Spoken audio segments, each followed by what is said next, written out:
Luminaries In and Out of Sect podcast, a show about the sun and how astrologers embody and relate to it. My name is SP Hall, and I'm your host. In today's episode on the Scorpio Sun as the Luminary out of Sect, I speak with my friend, the astrologer EY Washington. I'm really excited to be dropping the second episode of my Sun series, which will continue for the next year. For new listeners, please go back and listen to the Moon series that I've been doing over the last year, where I spoke to different astrologers about their moon sign. I was really grateful to have EY back on the podcast, as he was one of my first guests for my Moon series.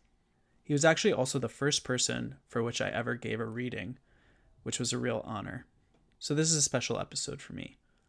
Thanks again, EY, for coming back on the show. As always, if you enjoy the work that I'm doing, please contribute to the podcast's sustainability by becoming a supporting member or offering a one-time donation on my website. There you can also find information on my services. I'm offering natal and timing consultations, as well as answering horary questions. I hope you enjoy the conversation.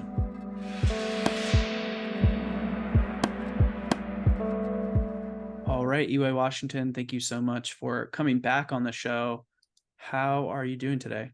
I'm doing great. It is a delightful Sunday morning. I don't have work until way later today, so this is lovely. I get to have coffee with a friend and talk about I think one of the craziest signs on earth. Wonderful. I'm glad to hear that. Yeah, for those who are watching and listening, it is Sunday, November 12th. We started recording around 11:45 a.m. Eastern time. And EY, you are a Scorpio, so you just had your solar return. Happy birthday to you. I did. Thank you. About a few weeks ago. Happy birthday. How has the recent astro weather been for you during the Scorpio season, this eclipse season? How's it going? Yeah, eclipses. I feel like this has been the astro weather as of late has been astro weather that has taken me by surprise. And I can't tell if that's surprise because I'm not paying attention, or if that's, or rather, I'm not paying as close attention as I have in the past, or if it's taking me by surprise because things are just manifesting in ways that are unexpected, right? Like I think the thing about eclipse that makes them so like is that it is difficult to expect accurately. You kind of just see them both on whatever axis they're on and just cross your fingers and hunker down for daylight. Mm-hmm. With the eclipses, that took me quite by surprise. Well, it's actually funny that you brought up the eclipses because they're happening on my Scorpio Taurus axis, which is my second and eighth. I'm a Libra rising. And my experience... So for watchers, I'm just sharing your chart right now, so to get a sense of Libra rising with the Sun in Scorpio in the second house. Moon in Capricorn. Love her, barely. But the eclipses were happening in my second and my eighth, and my experience up until now has been that usually when eclipses happen, it's like the board surges, right? And there's a huge surge of energy, and then something happens after that surge. And so my usual experience with that is that eclipses happen on that axis, and I will come into extremely large amounts of money, and then I will come out of extremely large amounts of money. And it will happen. I mean, when I tell you overnight. This time last year when we were having eclipses on this axis, I did a theater project and came into $3,000 quite unexpectedly from that project. They paid me much sooner than I anticipated. My car broke down. It was hellish. I used that $3,000 to buy another car, and I had a new car and no money until I got paid the next day. Like it's like that kind of thing is what happens to me. What was interesting to me about this current eclipse, this eclipse that was happening on Scorpio Taurus axis, is that at the time, or when I have experienced that in the past, there's always been something else, either on the fixed angles or by transit or in the cardinal angles, really interacting with the eclipses in a way that I think made that really apparent. This is the first time that didn't happen. And so I still came into a big amount of money, but I knew all that money was coming in. I came into that big amount of money, and then the money went where it was supposed to go, It did, however, leave in ways that were not as unexpected and life changing as like, oh, your car broke down. You live in California, so now you got to buy a new car, right? Like it wasn't that kind of Mm-hmm. stuff, but like that's how the eclipses were. And then transit wise, pro tip: always look at your ascendant ruler. And it was Vedic Founds that famously said, "We don't practice astrology so that we can change anything. We don't have the power to do that, right? But so that we're prepared for the fate that's coming, so that we can be. I believe the phrase he uses is soldiers of our own fate. Mm-hmm. And it is the way that I highly suggest that if you know what your rising sign is and you know the planet that corresponds with that sign, just check out what's going on with that planet. If you need Mm-hmm. help, we're here. We're affordable. If you did check it out, because Venus was in Virgo, which is for me I don't want to say catch 22, but is a mixed bag because it's seeing, transiting Venus is seeing my moon, and no one really Mm-hmm. sees her in the way that she likes to be seen. Mm. Chart wise, so that can be pretty nice. Or rather, I always find like these unexpected surprises when Venus is in my 12th and sort of in conversation with my moon. Mm. However, this particular Venus in Virgo stint was not, I did not anticipate how um insular it felt. Wow. I did not anticipate, and I usually don't. I mean, in my memory, um I don't really remember other transits feeling that way, but it was like, I mean, we were talking about this before the show started, but like prior to now, I was on this like 6 month runaway train of like 10,000 different things. And I was just involved with a lot of networks of not just like random people, but like people who I consider family. Mm-hmm. And then when that 6 month runaway train ended, and it ended with a trip to New York, right? It's something interesting about the Caton houses that um, all of the Caton houses deal with uh, I hesitate to say travel because like obviously third and the ninth are travel. The sixth and the 12th in some ways deal with displacement and Mm-hmm. deal with the ways that our relationship to other places. I think one astrologer, I forget who, but one astrologer suggested that the sixth, or rather the 12th is banishment and the sixth is exile, in Mm. regards to that particular thing. And I think that's really a yummy thought to chew on. But anyway, when I came back from a trip to New York, which kind of ended the 6 month marathon, I was like, oh, I came back and was immediately removed from those networks. Mm. And I was like, oh, in some ways, I feel like I have been banished, at least socially, and not from any malicious thing, just because the work that brought us all together ended. Mm-hmm. And so that was surprising to me. I didn't anticipate feeling that, but now she's in Libra, and I'm feeling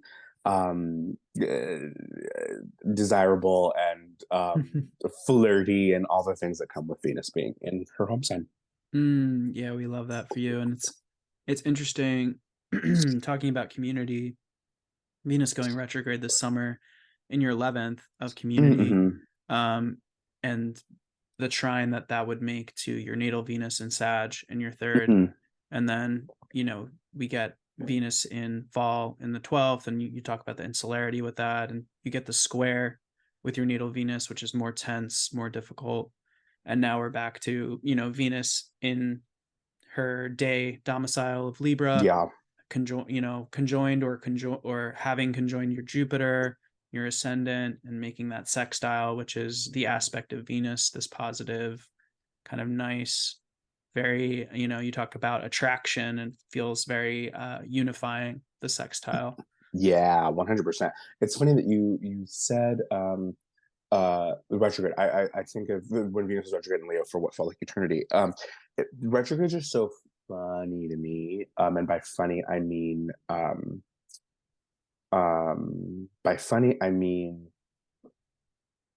without getting into the weeds of it all, Mm-hmm. my practice takes this ancient thing and tries to reconcile this ancient thing with essentially queer theory, um, and like socialist politics, right? Mm-hmm. And so like when, and particularly like a queer idea I run with, which comes from Jack Halberstam, from their exceptional book, the queer art of failure, Mm-hmm. is that how do we use failure as a response to the exploitative notions of success, Mm. in our culture, and yada, yada, yada. There's a really wonderful quote in there where he says that um, uh, queer people fail well, fail often, and fail together, Mm. and and that these paths of failure are quite DIY, but they are also, they take us to places and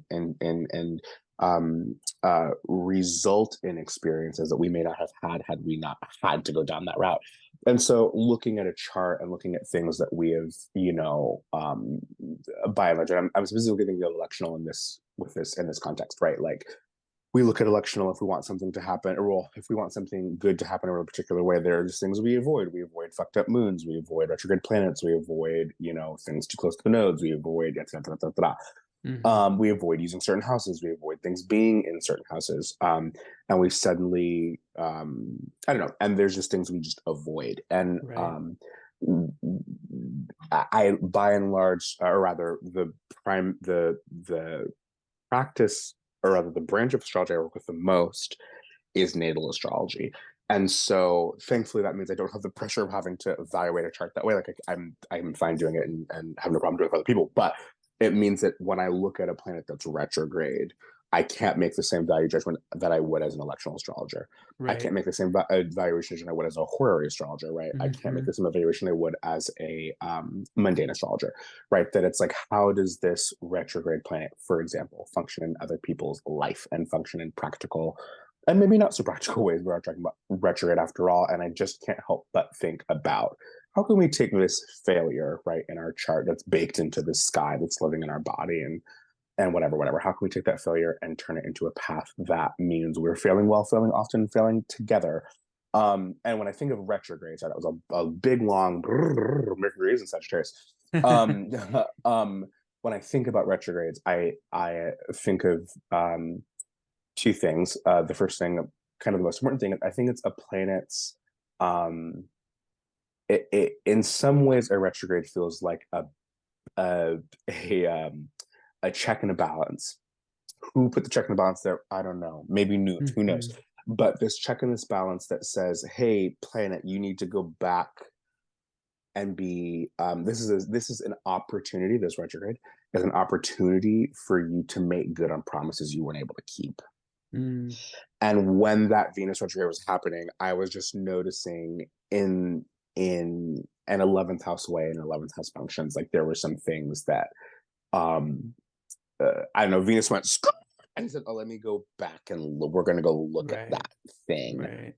which resulted in me moving to San Diego and me coming into more teaching work, which I thought I wasn't going to be doing, and was just really some delightful 11th house stuff, that kind of things that, I don't know. There's something to be said about retrograde moments, um, being ripe for terrible things, awful things, terrible, awful things, and also being ripe for moments where you go, "Oh yeah, that thing that I wanted, that I forgot about, has Mm. now come about." And I do wonder, if it's because these little wandering stars are going back and saying, "Oh yeah, I dropped the ball on that. Let me go back and figure that out." Mm. Yeah. Yeah, absolutely. Thank you for explaining all that and for Oh, of sharing your course. experience. I do want to say that the eclipse experience that you talked about last year with making money and Yeah, having your car go haywire, you actually explained that, because I realized we probably recorded the first episode I recorded with you was about your Capricorn moon. You were one of the it first was. people on the podcast. I think you were Mm. episode 3 or 4 Uh-huh. of the podcast, and you told me about that story, and so it's interesting to hear you kind of rephrase it again and compare it to this eclipse Now, cycle that just yeah, happened. Yeah. um so I just want to give that episode a shout out and just say, for people who are interested in learning more about you, we really get into like your moon sign and aspects that your moon makes, and things of that nature in that, so people can also go back and listen to that. um but before we move on to the conversation about the sun, I was hoping that you could give us kind of like for new listeners, a reintroduction to EY Washington. So can you tell ab- us a bit more about your practice and yeah, all that good stuff?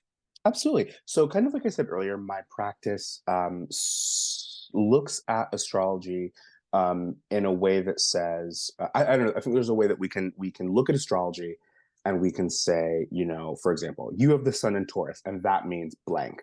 And something I've been playing about, something that we'll talk about later, um, is this notion of like, what do we actually know? What Mm, do we not know, right? And like, in particular with astrology, I think it's really easy to look at a chart and go, oh yeah, that's right. I've looked at this map of the heavens, and now I know all about all the secrets in the universe. And it's like, oh, okay, buddy. But I actually think that there's so much room to play. I'm not remembering who said this, but some lovely author said that you have to. Oh, it was Michael Chabon. Michael Chabon, in his essay collection Maps and Legends, talks about all of these like Disney remakes, right? And mm-hmm. how none of them really get any traction. He's specifically talking about the remakes that involved like Disney, like essentially like Disney villain origin story, like the craze that was that. And he said it's a shame that they're doing this because they're they're foreclosing on a really specific blind spot and a really specific gray area that belongs to the imagination of the people engaging with your work, Mm-hmm. that you have to leave enough room for the imagination for your audience to want more. That's true of Mm, all art, but specifically storytelling, specifically writing.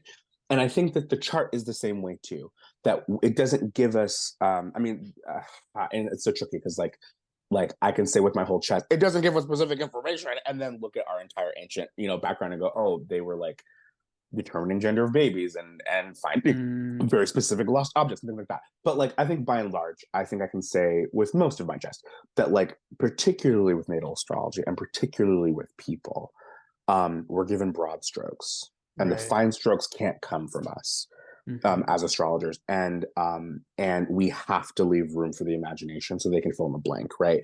I Mm, think everyone has some kind of story with, right, and then a consultation that went south, mm, and south because no one was filling in that gap, and sometimes I think there's this expectation that right. we're supposed to, like, we the astrologers are supposed to fill in that gap. Sometimes I I think we think, let them. if Yeah, I please. may, I think the beautiful thing about natal astrology in particular in the consultation space is that astrology becomes dialogical. It becomes 100%. a conversation between the practitioner and the client, where those broad strokes are worked out into finer details, Mm-hmm. in a way that brings deeper understanding to both the practitioner and the client. Absolutely, absolutely. One a quote that I happily borrowed from Darby Costello, who I think is incredible, in a way that is so opposite from my personal practice, is like, I know how it works up there, but I need you to tell me how it works down here. Right, And it's right. like, I can tell you what's happening with the technical acumen of a sage. I can tell you what's happening up there, Mm-hmm, but mm-hmm. like but I don't mean jack shit if I don't get the fine points from you. So anyway, Right. And um when you as an astrologer make assumptions about my life and my sure, experience, very dangerous territory. yeah. And like, and also like, I don't know, I think some of the most serendipitous moments I've ever had as a practicing astrologer, as a counseling astrologer, is the moments where I'm talking in broad strokes, they're filling out the fine points as they pop up in our conversation. And Mm-hmm. then I say, oh, looking at this, for whatever reason, I feel like you might be I don't know, a realtor. And them going, wait, how did you know that? And I'm like, oh, I Mm, didn't really know. I'm just kind of riffing on, I don't know. yeah. Like those moments are really cool because then it's when the astrology like comes, if the astrology comes alive, I often say that in order for all art and astrology to be good, um, you have to have two things: style and substance, or you could say style and technique. Um, Mm-hmm. and and the thing that's so tricky, and I think where we can get stuck, where I try not to get stuck myself, or I should say rather, is that technique. Um, Technique is great, right? Technique is wonderful. Be sure you're on your chops. If you're an astrologer or someone who is practicing or someone who strives to be, know that like you have a responsibility to be on your chops with your technique, right? Yeah. Also remember that style is what gives technique context, and without Mm, style, the technique is uh, cold, and it just feels lifeless. And so yeah. have both. But it's really really nice when you start to see. I know your client's eyes light up because you're uh, having a dialogue. With my work, I If I may say really quickly, I'm yeah, just please. reminded of Demetra George's Volume One, Mm-hmm. and she talks about this kind of distinction, which you just mentioned, of art and science.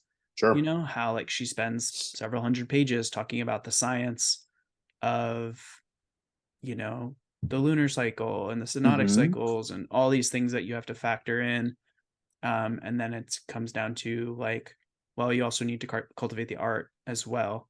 Yeah. And it's interesting because on the last episode, I talked about in the last Sun episode, which I did with Sam Reynolds. We talked about a consult that he gave me where basically he had one of those feelings that he couldn't necessarily, um, you can't necessarily quantify or talk about. Okay, this technique says this, and it's an interesting thing. I don't know, the Sun's connection with the like occult knowledge and divination.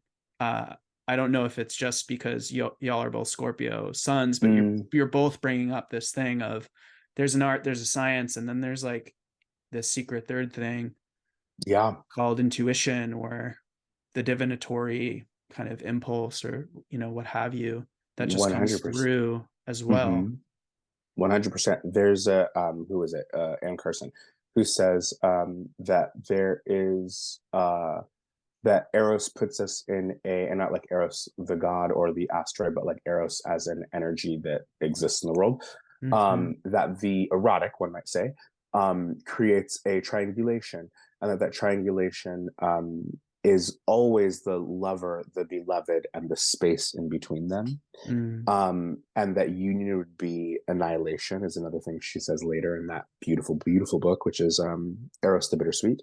But that you're right, there are these three distinct points. There's art and there's science, and there's a space in between. And I Mm. think that as humans and people, there are a multitude of wonders to be found when you choose to be the space, Mm. as opposed to just the art or just the science, which is really, really, I think, profound and remarkable. I think that it's funny that you mentioned that Sam brought up this the divinatory prowess with which Scorpios just move in the world because I find I think one of the ways that someone described Scorpio to me in my earlier time of being in my studies was they said that Scorpios just have a sense for what's been buried in the garden. Mm. And they, with the excitableness of a child, will dig up whatever's down there and go, look, I knew it. There was a skeleton down there. Mm. Meanwhile, mom is screaming, dad is horrified. The police are like, how did that get there? And you're just like, look at this thing I found. Right. I distinctly remember being in my youth, being on a train. And my friend and I were going back home from, I think we went to the beach. We were on the trolley, we're going back home, and we're sitting across from this woman we'd never met. And we were kind of casually having conversation. And I don't know what came over me, but I look at her and I said, it's okay. They know they won't, they're not gonna look through your purse. We know there's weed in Mm, there. And her eyes got bright as saucers. And she was like, how did you know there was weed in here? And I was like, I literally have no clue. I was just talking.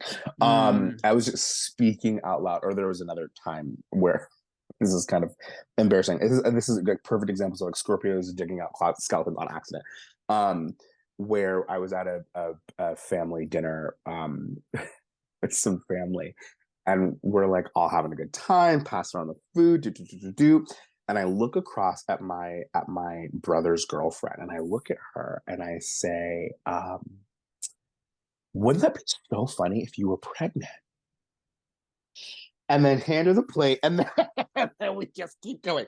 My brother takes me outside and says, "So we're literally in T minus 15 minutes announcing to the entire family that Kim is pregnant.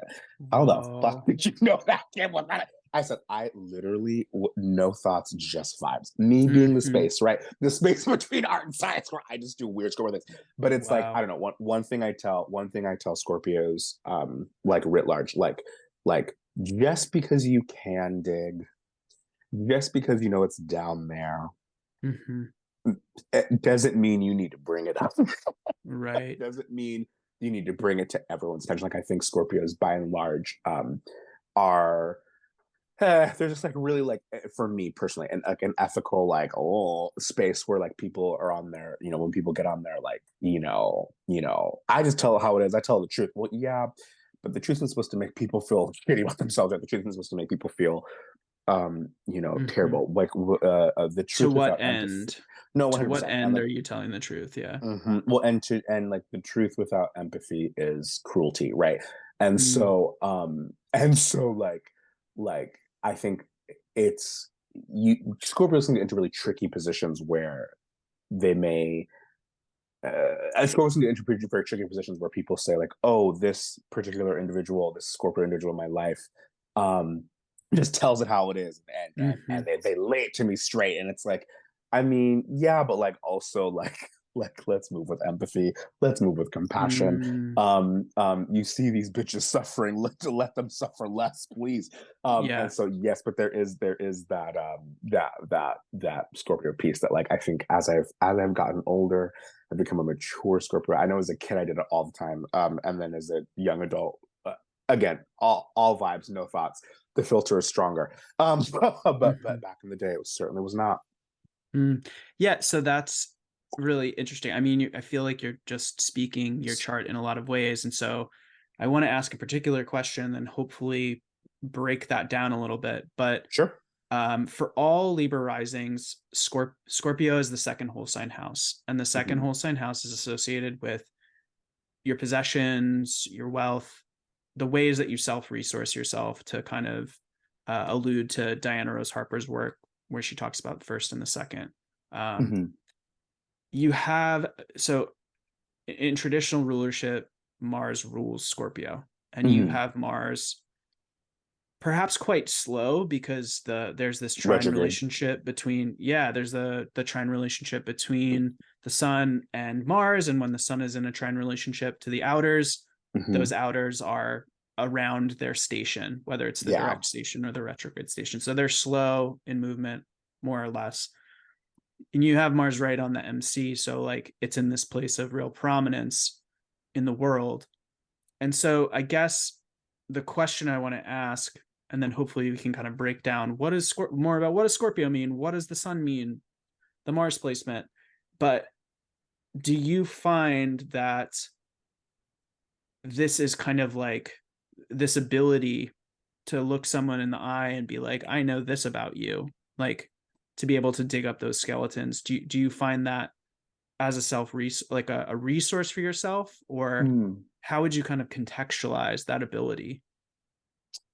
Um, and this might speak to the the very slow, about to retrograde, Mars and Cancer of it all. But I would say it is a very mm, I'm actually I'm gonna come back to that answer Okay.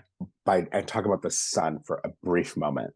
Cool. There's a wonderful essay. You can all look it up if you like to read, want to read it, called "Seeing" by Annie Dillard. If you look it up Mm, on Google, there's I mean, not even a few links down. There's a PDF for it for free. And in this brilliant essay, they discuss or elucidate on the merits of seeing, and the ways in which nature plays this kind of now you see it, now you don't game, this mm-hmm, sort of hide and seek, if you will. And I can't help but thinking about the sun, mm, when while reading that essay, and just thinking about the sun and the sun's relationship to um, the sun's relationship to, rather, how we use the sun to describe sight, right? How we mm-hmm, use the sun. I mean, in all the seven planets, right, to describe, um, you know, what's being lit up, what's being made visible, what's being made known to us. And what's interesting to me about the sun in Scorpio, for me, right, being the luminary that's not in the sect of my own chart because I have an A chart, mm-hmm, is that it's a ability, if you will, that works when I don't want to know. mm, It's not an ability like I wish, and I'd be curious, for other folks and other people. I'd be curious, like other Scorpios who the sun is their sect light. I'd be curious to hear them if that is the opposite for them. But for me, it's when I don't want to know. It's mm. when I'm just moving through the world, and then I just say something like it's funny, there was a Twitter or a tweet someone made, it was an episode of The View, and Whoopi Goldberg, another famous Scorpio, says, they're in the middle of a conversation, they're talking about, I don't even think they were talking about pregnancy, but she looks across the table and she goes, "Are you pregnant?" Oh, and yeah. the co-host was like, I'm Whoopi, I'm sorry, what?" She's like, "I'm so sorry, that was such a crazy ask on national television." But like it's more like that than it is like Trinity in the Matrix trying to, you know, learn how to fly a helicopter. Like it's more like that. And it's when It's I don't want to know. more of like a distraction or an intrusion than it, necessarily a it's welcome insight. yeah, I mean, it's not. Here's the thing: I wouldn't even go as far as they're not. And I'm curious. I'm curious if my Mercury in Sagittarius, which is on like 0 degrees, I definitely want to talk about that. and if you are someone who agrees with the 5 degree rule on house cusps, um, then I think my Mercury in Sagittarius, while it certainly is, fiery and enigmatic, I also think it's doing some scorpionic things too, because it's so Mm, close to home. I think it's like it's. I don't think it's complete. I don't think my Mercury in Sagittarius is as dry, yet. I think it's still. I think it's still getting some of that scorpionic wetness, but mm, it's not so much that they're distractions as much as they're like suggestions. mm, And then people, and then in blurting those suggestions out, people go, "Oh, yeah, Kim is pregnant, EY." And I I don't know how you just randomly said that at our sushi dinner night right before, you know, mm-hmm, um and there's a in that essay that I mentioned earlier by Annie Dillard, she says that there's two ways of seeing, that it's like walking around. And again, she wrote this in the 80s, so like think 80s time. There's two ways of seeing. And there's one kind of, well, there's two ways of seeing. The first way of seeing is like walking through the world with a camera. And mm-hmm, the second way of seeing is walking through the world without a camera. And that when I walk through the world without a camera, I have these experiences and these moments that flash like silver in my body and print onto my gut. mm, And being a Scorpio feels like that. mm, It feels like that. Those moments feel like that, where um in fact, and then she would go on to say later in the essay that there's another kind of seeing, this second kind of seeing, that involves a letting go, this sense of surrender. And it's when I am surrendering myself to the unknown that I'm like, "Oh, look at that thing in the dark." I didn't know that was, I didn't really know that was there. And I didn't really realize the significance of, yeah, ta, ta, ta, ta, ta, ta. But mm-hmm. that's how that kind of Right works. on. Yeah, and to just bring in for people who are maybe newer students or what have you, like the idea of sect and how Mm-hmm. sect functions. Sect basically means whether the sun is above the horizon or below the horizon. If it's above the horizon, it's a day chart. If it's below the horizon, it's a night chart. The sun's motion creates the sect of the chart. Mm-hmm. The moon's motion is an independent of sect. If it's a night chart, the moon can be above or below the horizon, but the sun being above or below the horizon kind of creates the sect of the chart. And an interesting thing with night charts is that the sun is always below the horizon. So in that location where the birth is occurring, there's darkness. So Mm-hmm. there's not necessarily a clarity of sight or a clarity of light. There is any light that the moon brings that illuminates things, but people, I think Jason Holly has this great kind of talk about sect where he talks about the difference between day and night consciousness, which I really Oh yeah. appreciate, and just like the kind of singularity and clarity that comes with the day because of the sight that's provided, in comparison to the kind of diffuse, chaotic nature of night, Mm-hmm. because you can only see the edges of things and the impressions of things by the moon's light, and even that can be kind of elusive or um, confusing or what have you. There's a chaos to it. There's a unity to it because things are not separate things. They're all kind of coming together and shifting. Mm-hmm. So I just wanted to kind of say that, since you brought up sect. I almost hesitate to bring this up only because I don't want to jinx it, but my notes on my corkboard are staring at me. So maybe I should bring it up. But I'm currently writing an essay called "God Did Not Make the Dark," Mm, um, and um, and one of the things that I talk about, and one of the things that I mention is that uh God didn't make the dark. God, and neither did the devil, right, in Christian lore, that in fact darkness was already there. And hmm all God did was make a separate thing and then divide those things. And I think that's an important distinction to make because in Christian puritanical uh, uh, thought, that the darkness, or this notion of darkness, is something that is supposed to be evil or murky or uncertain, right? And um, I agree with the uncertainty part, but the evil part is where I take pause. There's a mm, novel by Robert Jones Jr. called The Prophets, which is a neo slave narrative that is exceptional. It is about two enslaved men who fall in love with one another, or not really. They're already in love. It's really like how their love influences this entire plantation they live on, or mm, and it's quite a fascinating novel. Anyway, toward the end, this character is talking to another enslaved African character and says, "Don't be afraid of the dark. That's what you're made of." mm, And I think that earlier this year I was having a bit of a like I don't know. I was probably like my usual every 3 month existential crisis. It's like, well, what's the point? Why are we here? What are we doing? And I was reading a book. I didn't finish it, called "Call Me Zebra" by oh, I'm forgetting the author's name, but it's a great novel. But one of the a quote that got me out of my funk from that particular book was, I'm going to butcher the quote, but um essentially she says, what is the point um of being here and seeing all this bloodshed and seeing all this darkness? mm, um and and the response that this uh figure gives her is that it's to articulate it.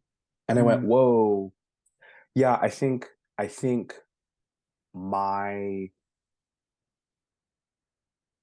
work in the world.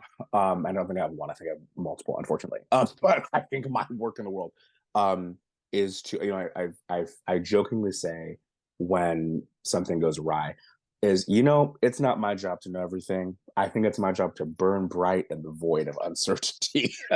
And I mm, think that is, I'm usually joking, and usually something fucked up happened when I say that. But I do think that there is something about, and it might be the night chart of it all, um, that there's something for me personally, and maybe other folks feel this way too, but there's something about having to articulate the dark Mm, um, that is very important to me. That I'm not really interested, or I mean, I won't say I'm not completely interested, but like I'm not.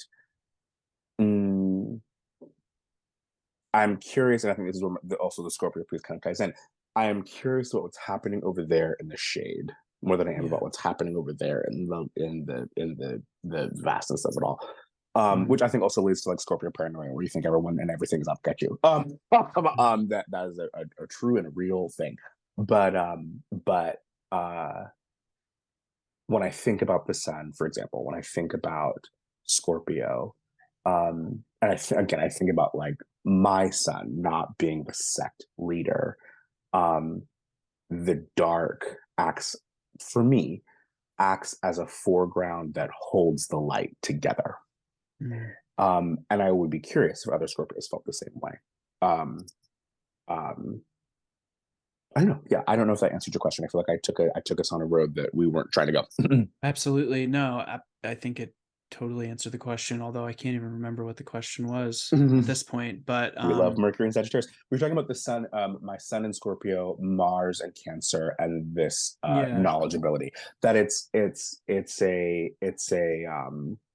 I don't know. I also think Mars and Cancer. I mean, I have Mars and Cancer on midheaven in the 10th. And I lovingly say that my Mars and Cancer is like, we have nothing to lose. And then my son is like, no, Mm, girl, stop. Yes, no, no. Look at the second. Look at everything that's down here. All of this, we could lose that. mhm. I think that's their tri relationship in a nutshell. Also, the Pluto piece is just crazy. But something that's interesting, we were talking about relocated charts earlier. Every time I'm in the Iberian Peninsula, um, um, I believe, if I'm not mistaken, my I my relocated chart, I become a Sagittarius rising, which is interesting. And that puts all of my sorry, Libra goes to the 11th, right? Scorpio goes to the 12th, and every time I'm there, speaking of like Scorpio and money and like a more like literal thing, every time I'm there, there is a I take a personal hit to my second house finances in a way that's always unexpected, that is very 12th housey. Um, it is kind of remarkable. I mean, I visit there often enough that I just go and expect it's like my offering to the country. I go there and I expect that I'm going to lose, $500 or whatever. Through no fault of my own. And it's anyway, I don't know what made me think of that, but because you brought up the second in personal resources and self resources, and how there is this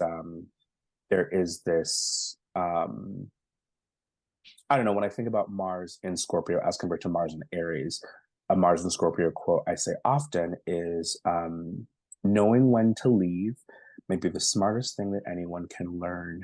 Go. And my finances certainly feel that way. That Mm, it's often finding this balance between, to answer your earlier question about the self resource and the ability, that the there's always this sort of teeter totter where I have to ask myself, when do I need to let this resource go? mhm. Knowing in the most water way possible that this resource is going to come back to me. But when do I have to let it go? And I find that when I'm in places where all of that second house stuff shifts into a relocated 12th, I do find that the resources are leaving me, whether I want them to leave or not.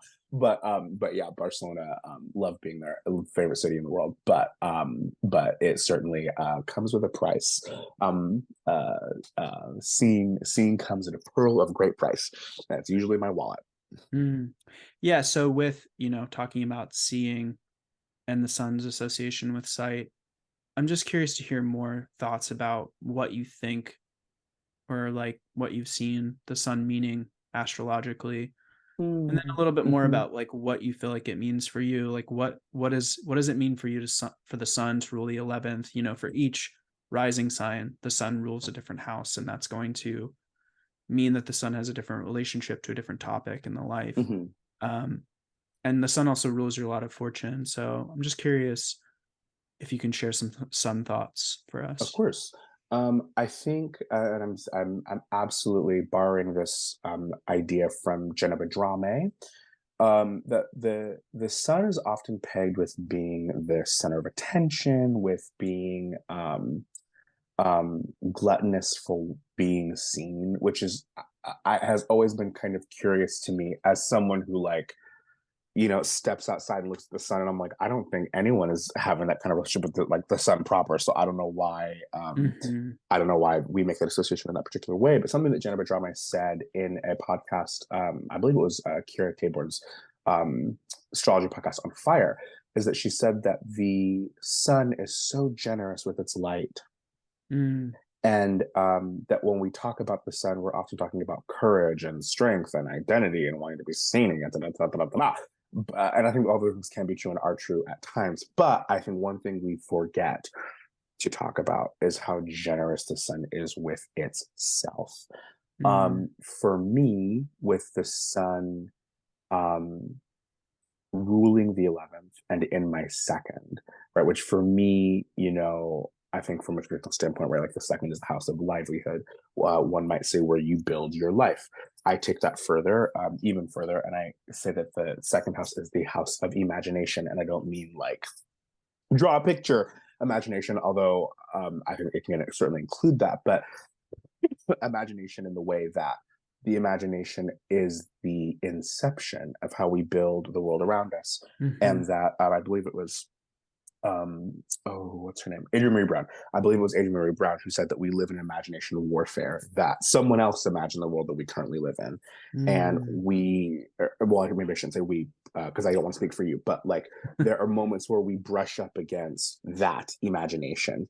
And Mm. and I think sometimes that brushing up against looks like resistance, looks like people being too much, looks like people being uppity. I think other times that means that we're imagining a world where we do exist in, right? Like I think a great example is like, back in a million years ago, I used to work at Disney, and they have very specific rules. I mean, I was in entertainment, and so they were already like the company by and large has really specific rules about how you can present yourself while Hmm. working there. I think some people would be shocked to see how strict those are. In fact, they have this thing called the Disney Look Book, and it Mm. literally tells you. I mean, it's a huge. They send it to you digitally, but I've seen the book in print, and I'm like, this could be an Oxford dictionary. This is crazy, and Oh, it literally tells you I mean, from like how many inches your hair can be from your ear if you are a man who has curly hair, such as an afro or whatever. Like it is like hmm. the way Hmm. that your beard has to be trimmed. Like a page that says, "Here is the paper you need to give to your barber when you go get a trim because it must be this." Like Wow. it's very strict. Um, and and recently, I think it was in 2020, no, 2019. Well, one of the things about the Disney Lookbook was that you couldn't have locks. Mm. um you could do braids, you could do cornrows. That was also, but that was pretty new when I by the time I was working for them. But like you couldn't do these things. Now those kinds of rules didn't really affect me, again, because I was in entertainment, so I was either in a hat or a wig, so like my Hmm. natural hair was never showing, so it wasn't a problem. Although my hair was never in dress code. I was never Disney look with my hair. Um and that's fine. But in 2019, California, right, and just sorry to back to the point about like just in imagination warfare, like someone in someone's imagination, locks were not appropriate for Mm. this very imaginal place, right? That locks were not appropriate for um, this company that wants to present as the most professional, the most on their game, the most Hmm. whatever. Hmm. In 2019, California came up with an act called the California Crown Act, where basically they said that um, it is not just illegal, but you are practicing racial discrimination by saying Hmm. you can't wear your hair naturally or you can't wear your hair in these particular styles. And the Disney lookbook got changed because of that. Okay. Um, and so like I think that's a great example of like this imagination warfare where like Mm-hmm. me wearing a protective hairstyle, or rather your connotation of this particular black hairstyle being dirty, being Mm, associated with weed smokers and people you have ostensibly deemed as degenerates, right. when it's literally just hair. Like that is brushing up against like this my imagination, which one might say is the black imagination, or an example of that, Mm, is brushing up against the white imagination in this particular way. right. And I have to now rely on, or I don't have to, but like I can wear braids at work now, not because there was a compromise with these two imaginations, but because the law got in the way and said, no, that's actually racist. You can't do that. Mm, Which is like crazy. Anyway, the bricks we use to build the world, the right. mortar came from our imagination. Well, I would say our, but came Mm-hmm. from somebody's imagination, right? And so for me, the second house involves that as well.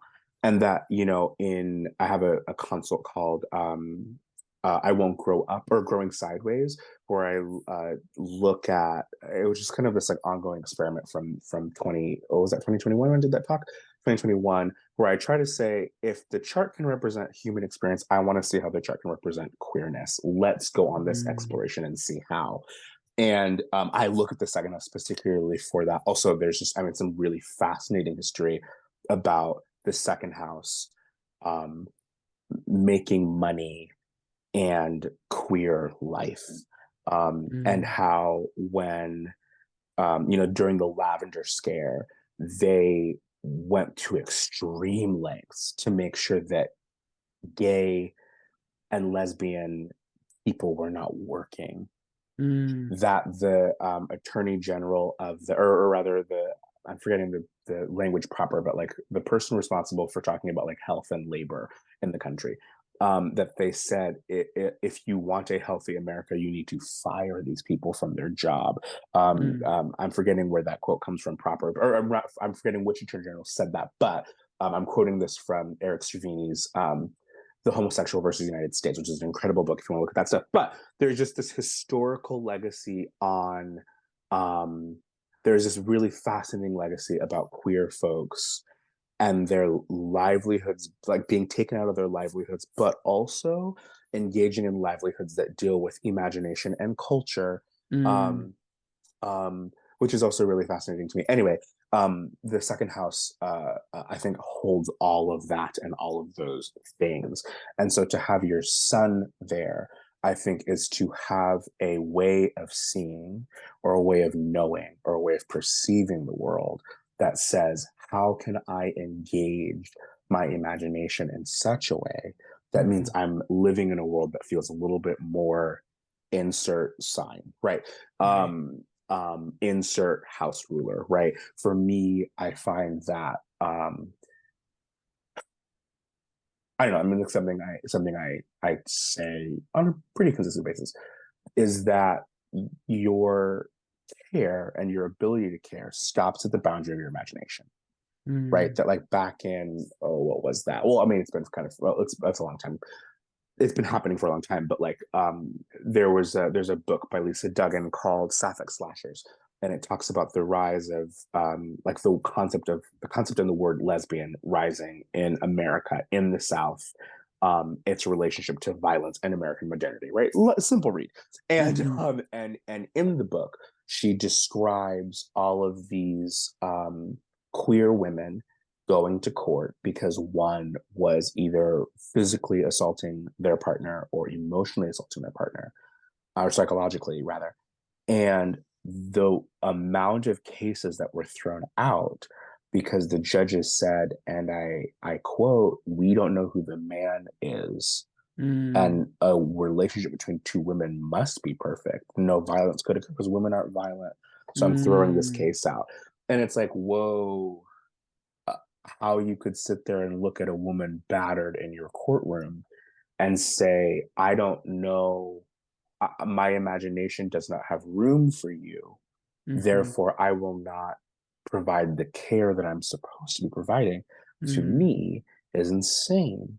yeah. Um, it's a very, It I mean, it's, yeah, please. it reminds me too of just the damage of pedestaling. or Mm, pedestalizing rather, um, and what it says about people's ideas of gender, sure. that women can't be violent and that men are Mm-hmm. inherently violent, which statistically is somewhat is like there's truth to it statistically, like large Mm-hmm. amounts of violence that occurs or is perpetuated by men. But that's, yeah, there's an interesting thing there. And I think, to speak to, what you're saying, the limits of your ability to care, action, Mars, care, Cancer, you have Mars and Cancer in the 10th, Mm-hmm. is your ability, the limit of your imagination. You talk about Sun and Scorpio. And so it feels very fitting astrologically. And Mm-hmm. one other thing I just want to comment on before I'll let you continue is talking about, this whole thing that you talked about imagination, and how imagination creates the world. It reminds me of the relationship, again, to go back to Sect, Mm-hmm. of the relationship between the Sun and Jupiter, and the Sun and Jupiter Mm, being of the same sect, because Jupiter, to kind of use the language that Ari Felix puts forth, is like the creation of consensus reality. And so, in the Disney example, you speak mm-hmm. particularly to the role that law plays in the way that things must be reimagined. Um, and so that feels very like a very Sun Jupiter kind of relationship. 100%. I mean, I think Jupiter, when I'm explaining sect, and sect light and sect mates to my clients, I often say, think about all of these planets like a light bulb. And when you turn, or a smart light even, and when you turn this planet on, its light has a very particular effect. And Mm, that when you turn the sun's light on, and the sun says, what do I know? What do I know that I don't know? Right? And what don't I know? Like what who is it? Rumsfeld, the attorney general, the awful attorney general, pushes the attorney general, I believe, who yeah, said, Donald we have, Rumsfeld. yes, we Unknown have, unknowns, etc. yes, we have known Yeah. knowns, known unknowns, and unknown unknowns. And that is what happens when the sun turns on. The sun says, I know that there's a book called War and Peace. Mm, I don't know it's what right book. there. Yeah. I don't know what's in book one, book two, book four, or book five. But I do know I personally have read book three. Mm, um, I don't know if there might be fan fiction about War and Peace. I don't mm, know it. I wouldn't be able to pluck it off a bookshelf. mm, An unknown unknown, right? That's what the sun does. The sun says, what do we know? Whoa. The sun says, what do we know?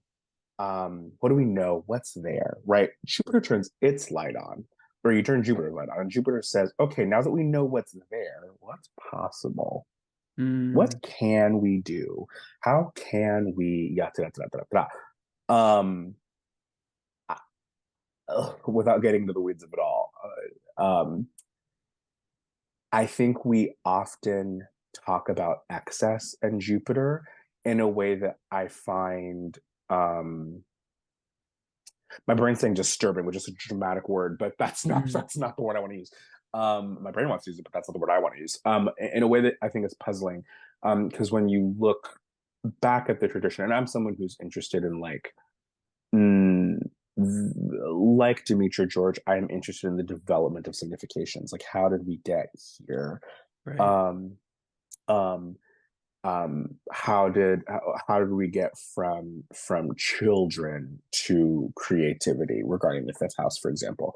Like, Right. I can guess, but like I want to see that development, right? Hmm. And when we look at the significations of Jupiter, which if you have not done that through different traditions, I highly suggest it, because it does give you a really beautiful word bank to pull from, because it's just some very beautiful imagery about Jupiter.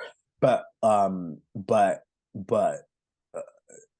the one that I think is most striking to me, is the signification about temperance, that Jupiter rules temperance.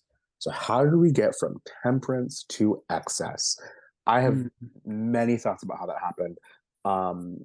Meg Kane wrote a lovely um, uh, I hesitate to call it essay because I think when you say essay, people get scared. But like short form writing, certainly on it's called Too Much, and the notion of being too much, and that's relationship to Jupiter.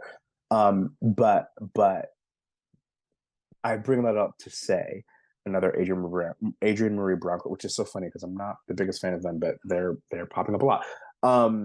In my brain is that it is imperative that you have a relationship with the word enough. Mm. And I think when Jupiter turns its light on, it asks you, is there enough to build Mm. with what we know is there? Mm-hmm. Um, um, is there enough? And if there isn't enough, what can we do? Like Jupiter, there's that moment. But anyway, um, there's something about Jupiter and enough. Like I think that when we talk about, I feel like these debates happen once every 3 months, where someone debates like which planet rules capitalism, and Right. and which is so funny, and people say Saturn, and people say other planets, and I kind of just whatever. But It's when so people funny say, to think about that because I remember that I had a take when that last time that went around, but I don't even remember what my take was at this and point. I'm sure I had a take too. I mean, for me, like Mercury and Sagittarius, in the most obnoxious way, is that I have to remind myself, or rather, I will see something, get so fired up about it, and if in a 10-second window, I will be so cold about it that I won't send a thing, and so my brain is remembering having thoughts about it, typing something out, and then going, oh no, I don't care anymore, and then Hmm. just hitting delete. But Jupiter's name often gets popped up in there. But like I again would love to know when Jupiter turns its light on, Jupiter says what needs to be emancipated. Mm. Jupiter says um Jupiter says where do we need relief? We know what's there. Right. Now, Right. where do we need to apply relief? And when I say relief, I mean it in like, I don't know, to me, compassion is such a Jupiter word, right? Mm. Empathizing with the suffering of other people, and then bringing relief to those people. So how we got from relief to too much, I don't know. But there's something about Jupiter that is, I don't know, as a black queer whatever human in the world, there's a perspective of Jupiter to me that I think some people are missing, or not missing, but I think that I don't know, is worth exploring and keeping in mind when we talk about um too much. Like there, like in a, I often wonder, is that Jupiter, or do you just have a bad relationship with enough, with the Mm. word enough? Is something I often wonder. It's an important question to consider. Mhm, Yeah. mhm, mhm. But anywho, please continue. Yeah, You would Eli, ask. we have to wrap up, I think, probably the next 15 minutes or so. So I Okay, do want to ask you one other question, but of to course. pivot a little bit, instead of talking about kind of like sect relationships with the sun, I do want to talk about the sun's relationship to Mercury and Venus because Mhm. those planets are those that are kind of tethered to the sun's motion in a way. Yeah. Mercury only moves about, I forget how many degrees it is, but it's typically, it can only get like one sign away. Hmm. Venus can get two signs away, but um, like the sun and Venus can never have a square because Yeah, yeah, they yeah. can't get that far away. I'm Yep. forgetting the maximum elongation Yeah, degrees right now, but Venus is 48, I believe. And mhm. Mercury is, I'm forgetting. Although what's funny is I'm forgetting Venus. I'm forgetting what Mercury's is, but I, I remember in a client asked a question, or rather, it was one of those like classic moments where you get in the chart, you get in the thing, they check their chart. Yeah, this is fine. we're going through the Mm-hmm. thing, and then they look at the chart and go, wait a minute, that time's wrong. And I'm like, "Wah!"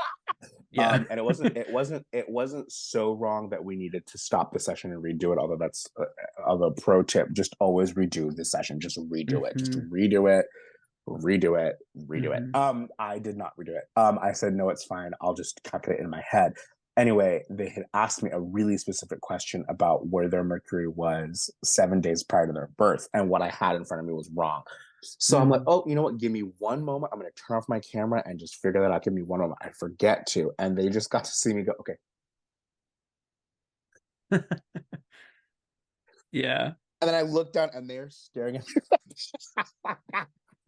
Crazy. They're watching the work happen. Yeah, they are watching the workout. It was one of those like expectation versus reality. Like the expectation is that like astrology, like magic and potions and stuff, and in Yeah. reality, it's literally just me counting on my fingers like I am in third grade. Right. But sorry, So please funny. continue. I would The have counted sun. out loud too. So Yeah. I feel that. But I'm particularly interested, and we've talked about this on Twitter actually, in the case of John Berger's chart, which is like I think a figure that we're both kind of Oh, interested in. I love Uh, John Berger. but you have a similar kind of situation. I mean, I think about, if we think about the sun as kind of like imagination, you can think about Mercury as kind of communication, or how the sun is like articulated. And then I Mm-hmm. think of Venus as like values in some ways. There's a lot of different, we're compacting these things down. But when I see these planets in different signs, it communicates to me that there's kind of some kind of eclectic element at play, or Mm-hmm. maybe a discontinuity. And so I think I find, especially between Mercury and the Sun, when they're in different signs, it's like the quality of mind is a certain way, and then how that can be articulated is different. And I think that that's not necessarily a negative thing. I think it can be a really beautiful thing. Mm-hmm. In particular with the Sun in Scorpio, this kind of really deep penetrating thought, and Mercury and Sagittarius is kind of really big external uh, communication. So I'm just curious if you could tell us a little bit about how you feel like your Mercury and your Sun relate, or your Mercury, Sun, and Venus, if you feel like something comes to mind there as well. Totally. So like in a like base way, I often I've never said this out loud. This is an EY inner thought. But I often call Mercury and Venus the sun's ball and the sun's chain, because they Mm, can't really ever get that far. yeah. And in fact, when people, it was, I just remember like being a more excitable and eager astrologer, which is to say earlier in my studies, and people say like, "Oh, my sun's wonderful." I'm like, "Well, it can only be in one of two places." Like just so excited to have made that correlation. Mm-hmm.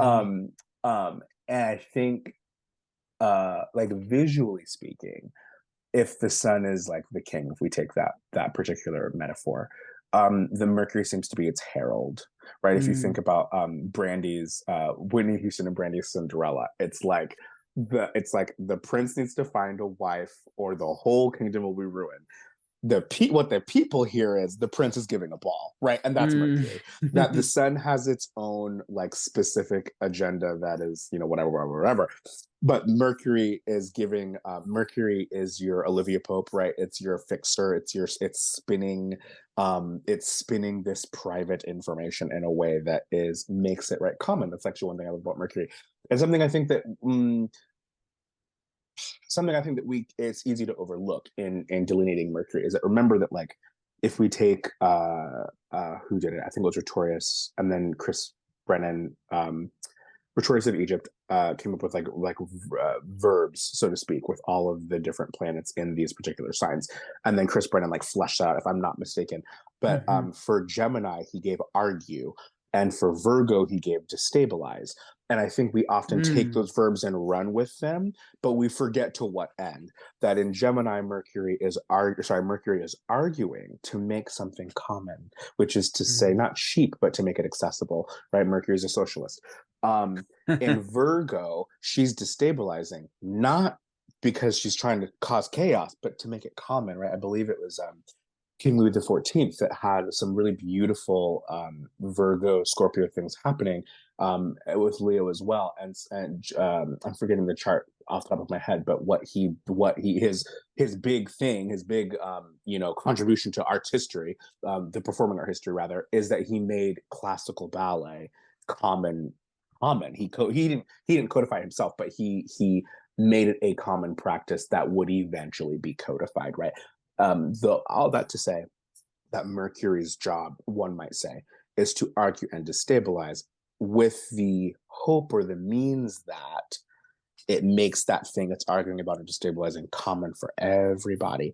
And so that's what Mercury does, I think, in the chart. That Mercury takes the sun's message, the sun's longings, right? And then it makes those things common with how it spins it. Then Venus, I think. Just really quickly, I just wanted to share Yeah, that chart. Louis the 14th's chart. It's a beautiful chart. Interesting, like, Jupiter in the first as well, just like you. But yeah, then the Sun and Mercury in Virgo. With in the 11th with the MC. Yep, and then that Moon, Venus, and Leo. Like it's funny. He was known as Apollo, the Sun King, and that he would have these ballets. In fact, it was in the court at the time that a lot of these political debates and arguments were actual dances. Now, I wouldn't go as far as say challenge dances per se, but like you had to do for all my ballet fans out there, like you had to do a petit allegro to enact public policy, which would be fun if that had to be the metric with which we did things today. I think a lot of public policies wouldn't ever happen. Mitch McConnell would be out. He can barely speak. Not to get political, but yeah, Mitch McConnell would be we definitely wouldn't have a geronocracy or whatever the term is. Yeah, yes, we certainly wouldn't. It'd be a younger man's game, politics. Exactly. Sorry. No, you're all good. But this chart, I don't know, is fascinating to me because of all of the things he did for ballet. I mean, of course, there was Carlo Blasi and these other people that codified ballet in a really particular way. But a lot of the work that he did and all of these ballets he created, there's a reason. There's a reason French is the language we speak when we describe ballet, and how to do ballet, and that was because of him. And he, even as something as simple as like I could go to Japan. I don't speak a lick of Japanese. And I could take a jazz class, and I would probably struggle a little bit because every jazz class is ordered in a really different way. It's really like the old school teachers kind of do it in a really particular way, but like by and large, I could walk into any jazz class and expect something different. I could walk into any ballet class in the world and it will be ordered in a really particular way. Wow. With a really particular sequence. It's like math. Math is the same in every language. So is ballet. It will happen in a really particular way, in a really particular sequence, and I don't even need to speak the language in order to participate. And that is such a, let's talk about dance and imperialism. But that is also, such a mercurial thing. How do I make this thing common so that I can I don't want to say flatten difference, but that I can make the playing field equal? And Mercury is a part of that. I think Venus then makes that thing sweet, whatever that might be, right? Like if the sun says we need to continue the family line, you need to have a wife because you can't rule this place alone. And then Mercury takes that and says the prince is giving a ball. Venus says, and there will be dresses and dancing and music and all these sweet things. Venus sweetens the pot. Venus, right? Like I think one of the things when we talk about Venus and or one of the things I wish I heard more when I observe people talking about Venus is that remember that Venus sweetens the deal. That Venus gives us a reason to go because there's going to be a ball isn't enough, right? I need to know what's in it for me. I need to know what makes this experience rich and sweet and important. Who's going to be there? Who's going to be there? Who's going to be there? And all those kinds of things. And so for me personally, I think, and like in this vein or this idea of seeing, and articulation, because here's the other thing about seeing, and this is something that Annie Dillard says in that essay, which is fascinating to me, is that seeing is often described as a purely visual matter, Mm. But seeing is an articulatory matter as well. Mm. That if I don't articulate what I see, I do wonder if it happened or not. Mm. Right? I think that's why there's a book by Melissa Febos called Body Work. I think anyone who writes should read that book. It's very short, very easy read. But one of the things the first chapter of the book is called "In Praise of Navel Gazing," and she essentially her argument in that first chapter is that it is imperative that we write about our experiences truthfully and honestly, um, um, and especially if those experiences involve trauma, Mm. because there is mm,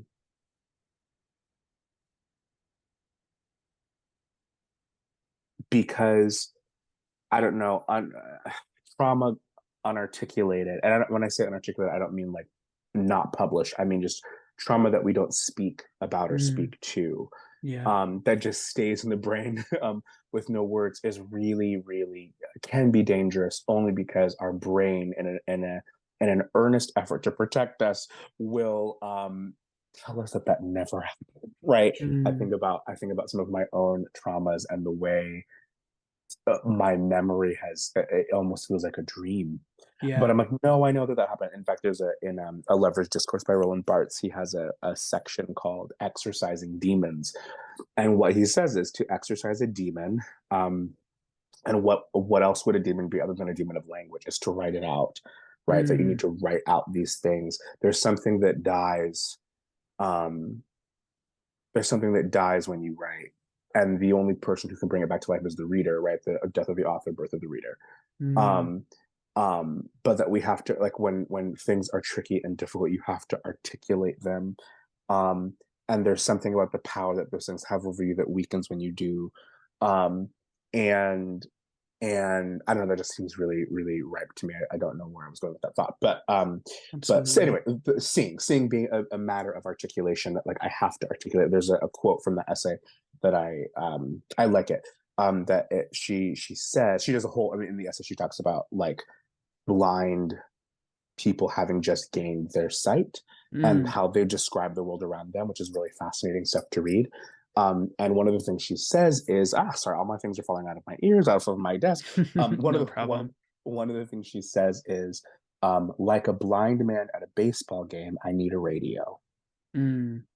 And I think the same thing is true with the Sun and Mercury. And again, I think Venus sweetens the deal, that Venus gives the reason why. Well, one of the things I'll say, pro tip, if you are an astrologer and you have something you're pushing, whether it's a new offering or a new workshop or a new whatever, um, I highly encourage you to suspend your, oh God, I need to make money, oh God, I need to pay my rent, oh God, I need to do that, while I'm trying to push the thing. I'll just suspend that for a moment Mm. and think about what makes this sweet for the person I want to engage with this thing.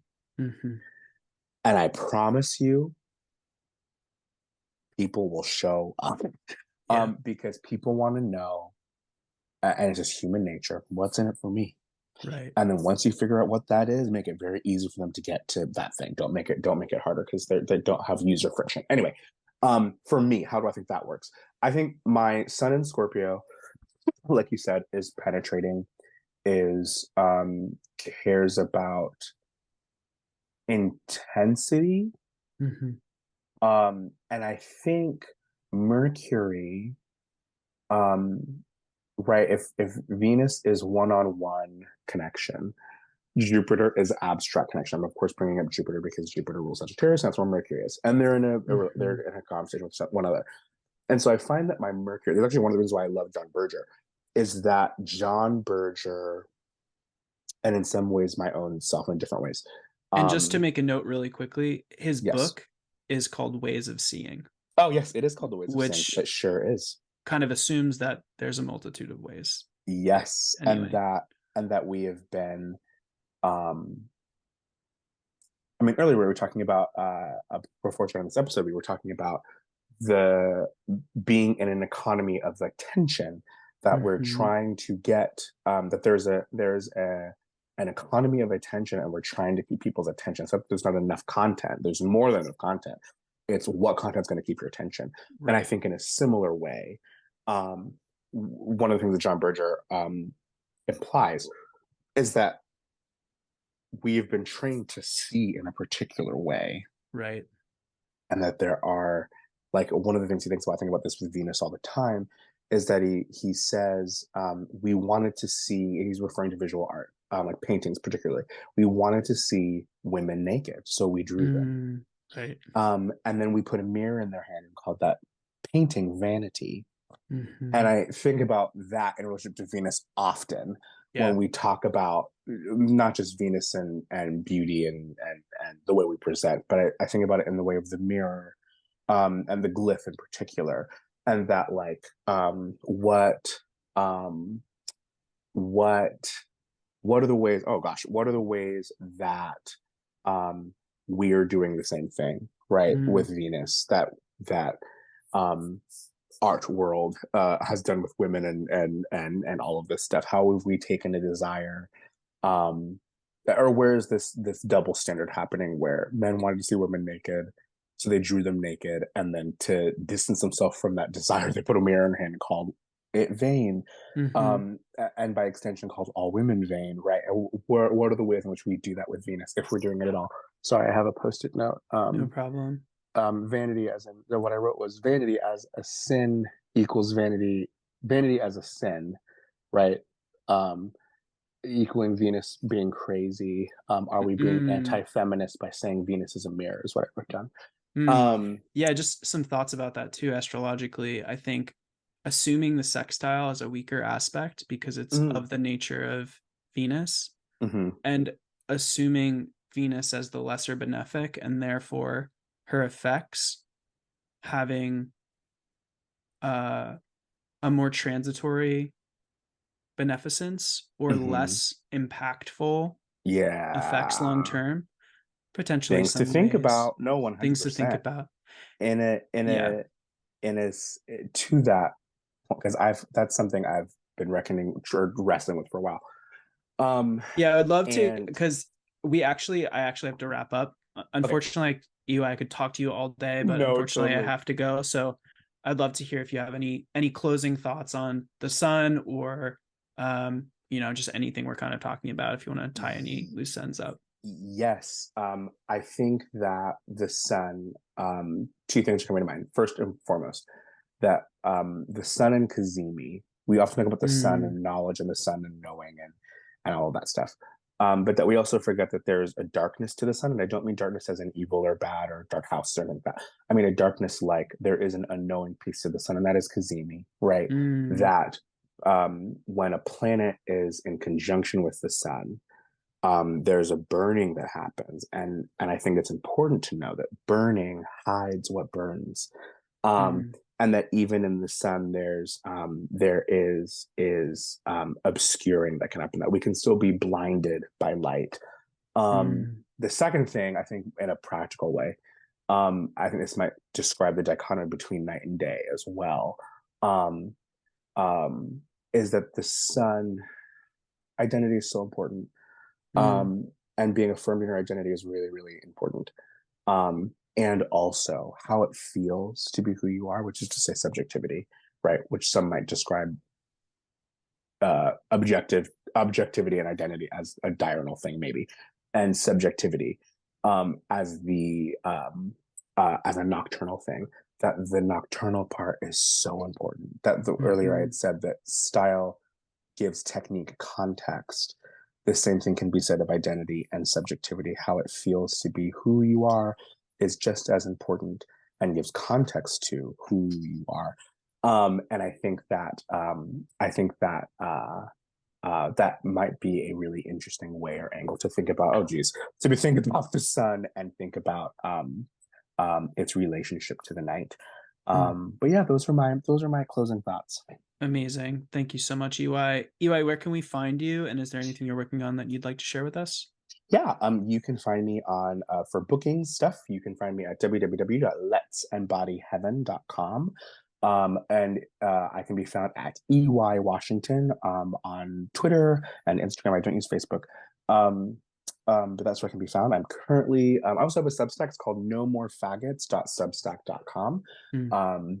which is a clever nod to Wanda saying no more mutants. I'm currently, like I said earlier, I'm working on an essay called God Did Not Make the Dark.